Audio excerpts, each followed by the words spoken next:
I should have seen it coming when my mother insisted on helping with my medical school applications. For 23 years, she'd perfected the art of undermining my achievements while maintaining plausible deniability. But this time her sabotage would backfire in ways she never imagined. Growing up, I'd learned to hide my successes from my family. When I made honor roll in high school, my mother told relatives I was too focused on grades and needed to develop social skills. When I graduated summa cum laude from my undergraduate program in biochemistry, she explained to the extended family that book smarts didn't translate to real-world competence. When I scored in the 98th percentile on the MC, she worried aloud to anyone who'd listen that I was setting myself up for disappointment. The pattern was always the same. I'd achieve something significant, feel a moment of pride, then watch my mother systematically diminish it. She had a gift for finding the one angle that would make my accomplishments seem either insignificant or concerning. Too academic meant I lacked practical skills. Too driven meant I was obsessive. Too successful meant I was headed for a spectacular fall. During my junior year of college, I'd started documenting these incidents. Not because I planned to use the evidence, but because I was beginning to question my own perception of reality. Was I really as capable as my professor suggested, or was my mother right that I was an anxious perfectionist destined for failure? The documentation helped me see the pattern clearly. Every time I succeeded, she found a way to reframe it as a problem. My pre-med advisor, Dr. Jennifer Walsh, had been encouraging me to apply to top-tier medical schools since my sophomore year. She'd watched me excel in organic chemistry, biochemistry, and molecular biology. I'd worked in her research lab for 2 years, contributing to 3 published papers on cardiac protein synthesis. When I mentioned considering safer schools because my family thought I was aiming too high, Dr. Walsh looked genuinely confused. "Sarah, you have the strongest application I've seen in 15 years of advising," she said during our meeting that fall. "Your research is graduate-level quality, your clinical volunteering shows real commitment to patient care, and your MCT scores put you in the top tier nationally. Why would you limit yourself?" I couldn't explain how my mother's voice had become the default narrator in my head, always ready with reasons why success was temporary, why I was one mistake away from failure, why I needed to manage expectations. Instead, I applied to her recommended schools: Johns Hopkins, Harvard, Stanford, Mayo Clinic, and several other highly competitive programs.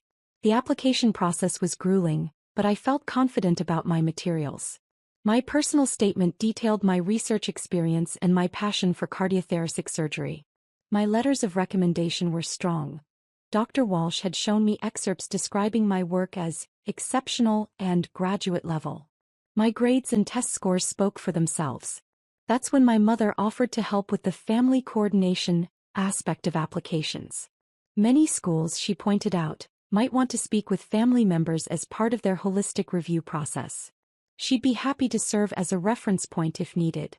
I should have recognized this as a red flag, but I was drowning in interview preparation and grateful for any assistance. The first sign something was wrong came in January. Dr. Walsh called me into her office with a confused expression. She'd been contacted by the admissions office at Johns Hopkins, asking about my emotional stability, and whether she had concerns about my ability to handle the stress of medical training. They said they'd received information from a family member suggesting you might have anxiety disorders that could impact your performance, Dr. Walsh explained. I told them that was completely contrary to everything I'd observed about you. You're one of the most level-headed, resilient students I've worked with. Have you been having any mental health concerns you haven't mentioned? My stomach dropped. I knew immediately what had happened, but I needed proof. That evening, I called Johns Hopkins admissions directly, identifying myself as the applicant in question. The admissions coordinator, Ms. Rodriguez, was professional but clearly concerned. "We received a call from someone identifying herself as your mother," she explained. "She expressed serious concerns about your mental health history and your ability to cope with academic pressure. She mentioned that you'd had several breakdowns during undergraduate studies and that the family was worried about you pursuing such a demanding field." I felt my face flush with anger and humiliation. My mother had never witnessed any breakdowns because I'd never had any. The closest I'd come to a mental health crisis was the anxiety I felt every time she undermined my achievements. "Ma'am, I need you to know that everything my mother told you is false," I said, keeping my voice steady. I've never had a mental health breakdown. I've never been treated for anxiety or depression. I'm happy to provide documentation from my university's counseling center confirming this. My mother has a pattern of sabotaging my achievements, and I have documentation of this behavior going back several years. Ms. Rodriguez was quiet for a moment. That's very concerning on multiple levels. Can you send us that documentation? We'll need to review this situation carefully. I spent the next week compiling evidence. Screenshots of text messages where my mother dismissed my achievements.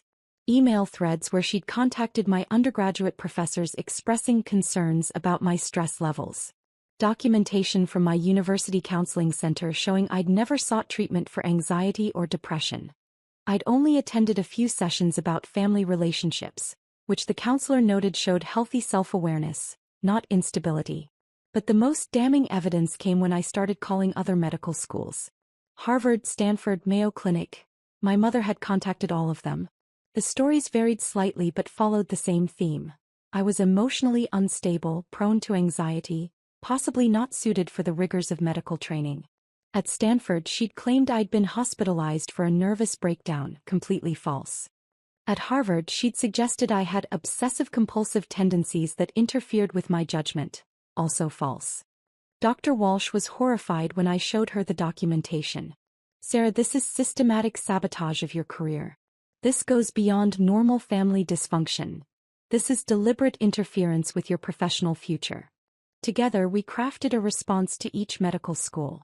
Dr. Walsh provided additional letters of support, detailing her 5 years of working with me and her observations of my emotional resilience and professional competence. She included specific examples: how I'd handled stressful situations in the lab, my calm demeanor during difficult research presentations, my mature response to experimental failures and setbacks. The response from Johns Hopkins came faster than I expected. Dr. Patricia Williams, the Dean of Admissions, called me personally on a Friday afternoon in February. Ms. Chen, I've reviewed your documentation and spoken with Dr. Walsh at length, she began. I need to start by apologizing. We should have contacted you directly when we received concerning information from your mother, rather than treating it as a standard reference. That was a failure on our part. I held my breath, waiting for the rejection I was sure was coming. However, after reviewing everything, your academic record, your research contributions, Dr. Walsh's detailed assessments, and the unfortunate family situation you've documented, our admissions committee has reached a unanimous decision. My heart was pounding so hard I could barely hear her next words. We'd like to offer you a position in our incoming class, with a full merit scholarship covering tuition, fees, and a living stipend. Your research background is exactly what we're looking for in our physician-scientist track, and your handling of this difficult situation demonstrates the kind of professionalism and resilience we want in our students. I was quiet for so long that Dr. Williams asked if I was still on the line. I'm here, I managed. I can't believe this is happening.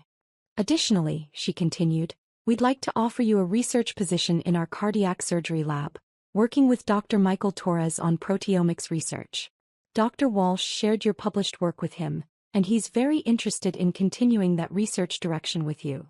After I hung up, I sat in my dorm room staring at my phone. I'd gone from thinking my medical career was over to receiving a full scholarship at one of the nation's top medical schools.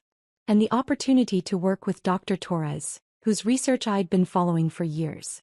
The other schools followed suit. Harvard offered admission with significant financial aid.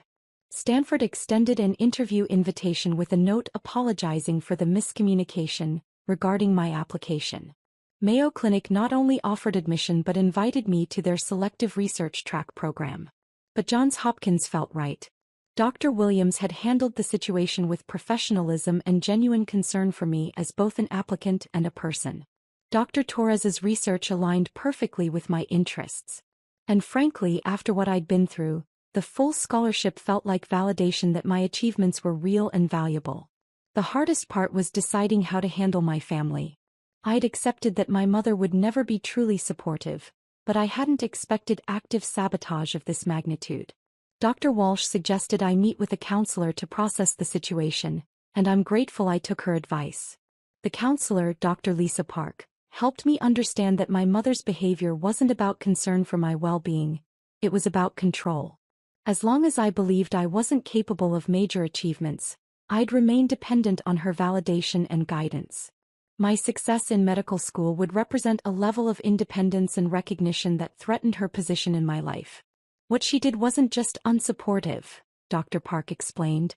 It was a deliberate attempt to sabotage your future. That's not normal family concern. That's sabotage motivated by her own psychological needs. Armed with this understanding, I made a decision about boundaries. I would tell my family about my acceptance to Johns Hopkins, but I wouldn't discuss the circumstances or give them opportunity to undermine this achievement. I called my parents on a Sunday evening in March. I wanted to let you know that I've been accepted to Johns Hopkins Medical School with a full scholarship, I said simply. There was silence on the other end. Then my mother's voice, tight with something I couldn't identify. That's wonderful, honey. I'm sure you'll do fine. My father was more enthusiastic, genuinely proud and excited. But I could hear my mother in the background, and I knew she was already formulating ways to diminish this achievement. Sure enough, within minutes she was expressing concerns about the workload, the stress, whether I'd be able to handle living so far from home. I'll be fine, Mom, I said firmly. I'm very well prepared for this and I have excellent support systems in place. After I hung up, I felt a strange combination of sadness and relief. Sadness that my mother couldn't simply be proud of my achievement. Relief that I finally understood her behavior well enough to protect myself from it. The real consequences for my mother came gradually, through social channels I hadn't anticipated. Word spread through our community about my Johns Hopkins acceptance and full scholarship. Neighbors, family, friends, and relatives began congratulating my parents on their daughter's incredible achievement. My aunt threw a small celebration dinner, inviting extended family to honor my acceptance. But as people learned more details, that I'd been accepted to multiple top programs, that I'd received significant research opportunities, that I'd essentially earned a free medical education at one of the world's best institutions, they began asking my mother more pointed questions about her earlier comments. My aunt later told me that several relatives had mentioned my mother's previous statements about my being too anxious for medical school, her concerns about my emotional stability, her suggestions that I should consider less demanding career paths. Now those comments looked not prescient, but deliberately undermining. People are wondering why you are so negative about Sarah's abilities when she's clearly exceptional, my aunt said during one of our regular phone calls. Especially after the Johns Hopkins news came out. It doesn't look good, honey. My mother's book club friends, her church group, her neighbors, they'd all heard her express concerns about my career choices over the years. Now they were seeing those concerns completely contradicted by objective measures of success. The cognitive dissonance was uncomfortable for everyone involved. The most significant consequence came from an unexpected source. My high school guidance counselor, Mrs. Patterson, contacted me after hearing about my medical school acceptance. She wanted to congratulate me, but she also had something concerning to share. Sarah, I don't know if you remember, but your mother contacted me several times during your senior year expressing concerns about your college aspirations, she said. She suggested you might be setting unrealistic goals, that you might not be emotionally equipped for pre-med studies. I noted those conversations in your file and frankly they influenced some of my advice to you. I did remember Mrs. Patterson suggesting I consider backup plans, and encouraging me to apply to less competitive colleges. At the time, I'd assumed she was just being realistic about admissions odds. Given your incredible success, I've been reviewing those interactions, and I realize I may have inadvertently limited your opportunities based on incorrect information from your mother. I wanted to apologize, and I also wanted to ask if this pattern of interference has continued. When I explained what had happened with my medical school applications, Mrs. Patterson was appalled. She also mentioned that she'd been in contact with other guidance counselors in our district, sharing best practices for supporting high-achieving students. My story had become a cautionary tale about the importance of independent verification when family members express concerns about students' capabilities. We're implementing new protocols to ensure this doesn't happen to other students, she told me. No family input will be considered without direct confirmation from the student, and we're training counselors to recognize signs of family sabotage. Meanwhile, I was thriving in my preparation for medical school. Dr. Torres had invited me to join his research team early, working on projects over the summer before classes began. I was contributing to grant applications, helping design experiments, and learning surgical techniques I wouldn't normally encounter until much later in my training. Dr. Williams checked in with me regularly, ensuring my transition was going smoothly. The Hopkins community had embraced me completely, and I was finding mentors and friends who supported my ambitions without reservation. For the first time in my life, I was surrounded by people who saw my achievements as exciting rather than concerning. My mother's attempts to contact the medical school continued sporadically. Dr. Williams's office forwarded me a few messages where my mother had called expressing ongoing concerns about my adjustment to medical school. Each time, the admissions office would note the call, thank her for her concern, and then delete the message without taking any action. "We flagged your file early on," Dr. Williams explained. "Any communication from your family members gets filtered through our office first. You're an adult, and your educational journey is between you and the institution. We don't accept third-party interference, especially when we have documented evidence of previous false information." 6 months into medical school, I was excelling beyond my own expectations. My grades were strong, my research was progressing well, and I'd been selected for additional leadership opportunities. Dr. Torres was including me in grant applications as a key personnel member, and I was presenting research at national conferences. The validation from the medical community was overwhelming in the best possible way. These were people who understood the rigor of medical training, who could assess competence objectively, who had no reason to diminish my achievements. When they said I was performing exceptionally, I could believe them. My relationship with my family reached a new equilibrium. I maintained contact but with clear boundaries. I shared general updates about my progress but didn't seek their validation or approval. When my mother made concerning comments about my stress levels or workload, I simply redirected the conversation. The most rewarding moment came during my first year when Dr. Williams invited me to speak to prospective students about the Hopkins experience. During the Q&A session, a young woman asked about handling family pressure and expectations around medical school. "Sometimes the people closest to us aren't the best judges of our capabilities," I said carefully. "Trust the objective measures. Your grades, your test scores, your research contributions, the assessments of mentors who understand the field. Those are more reliable indicators of your potential than family opinions, especially if those opinions seem designed to limit rather than support your aspirations." After the event, Dr. Williams pulled me aside. "That was beautifully handled.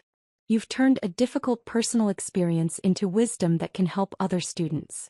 That's the kind of insight that will make you an excellent physician." As I finish my second year of medical school, I'm preparing for my clinical rotations with excitement rather than anxiety.